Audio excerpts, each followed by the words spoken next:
किसी भी कारण से क्लास में तुम रेगुलर नहीं हो, हर हालत में तुम रह जाओगे नौकरी लगने से, चाहे कोई भी कारण है। हाँ या ना? जो मैं कह रहा हूं समझ में आ रहा है? Very good. 2005 में जब हम लोग पढ़ते थे ना, तो ये टाइम यही टाइम था पढ़ने का, और यही टाइम था गेहूं कटने का, यही टाइम था तूड़ा ढोने का। आज तो फिर भी बहुत साधन हो गए, तब साधन नहीं थे, तब लेबर मिलती नहीं थी। हम लोग जब करते थे तो ट्रैक्टर तो होता था, थ्रेशर भी होता था, लेकिन आदमी घर के लगते थे। अब तो भी जो है बाहर से लग जाते हैं, तूड़ा भी वही ढो देते हैं। 4-5 किलो का तूड़ा पड़ा था खेत में, पवन और पवित्र 2 जने थे, 3 तो कम से कम चाहिए ढोने के लिए। मैंने कहा कोई देख लो आदमी मिल जाए तो, कोई देख लो मिल जाए तो कोई देख लो। बोला कोई नहीं मिल रहा, तू आजा तू आजा तू आजा। मैं कल देखूंगा कल देखूंगा कल देखूंगा। अगर मैं आया होता तो पेपर पास ना होता।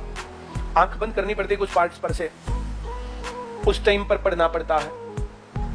हाँ या ना? लेकिन मैं घर का काम नहीं कर रहा था, का मतलब ये बिल्कुल नहीं था कि मैं मटर गश्ती कर रहा था। मेरा नहीं, पूरी क्लास का रिजल्ट पास था।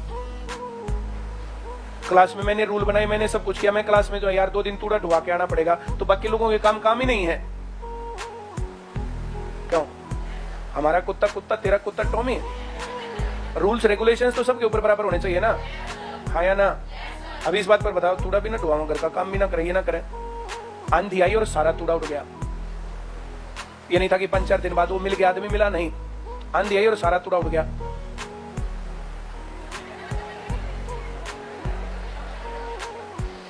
क्या माने 4-5 किलो के तूड़े को हम? अब बताओ।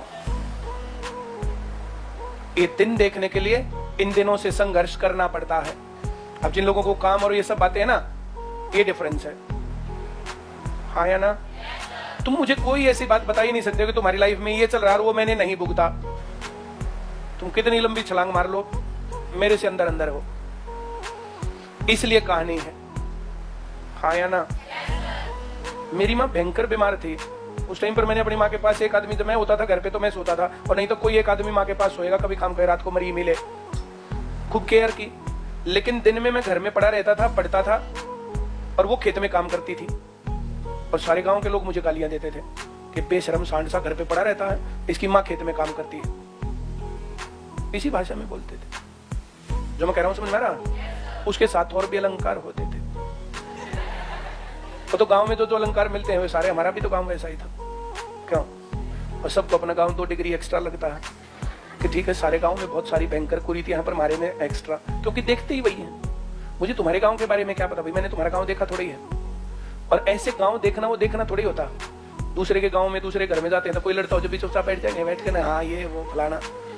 अपने घर के बारे में तो सबको अपने आप पता होता है ना? हाँ या ना?